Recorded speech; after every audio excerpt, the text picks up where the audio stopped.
It's another day and another vlog na naman dito sa Biker's Path. At for today's video ay may release ulit kami na unit. Ito nga yung Bristol Maxi 160 Gray para sa client namin na si Ma'am Jen.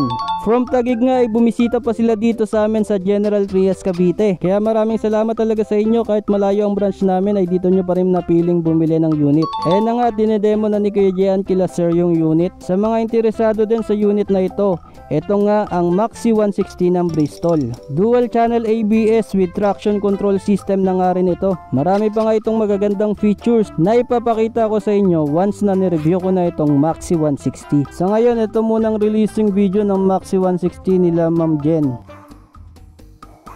Para sa mga kotse po, hindi naman pag-on mo, di ba? Start agad, di ba? Magbubukas pala.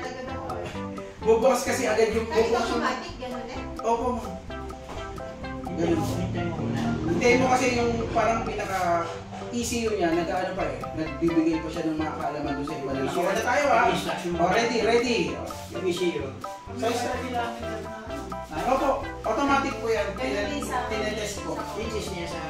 So ito po, traction control, ano lang to, idling stop na. Napakaswerte naman talaga nila Ma'am Jen at na-avail nila ang promo namin na free jersey at helmet. Talagang magagamit nila yan sa mga rides. Pagkatapos nga ng lahat ng demonstration at pag-explain ng mga documents ay picture taking na. Kaya muli, congratulations kila Ma'am Jen sa bagong-bago nyong Bristol Maxi 160 at thank you sa pagtitiwala sa amin sa Biker's Path. Ride safe always.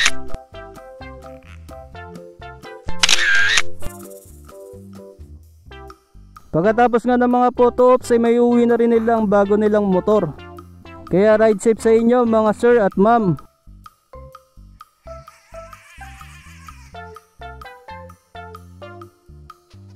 Yun lang guys, maraming salamat sa inyong panonood at kita-kits ulit tayo sa mga susunod ko pa na videos.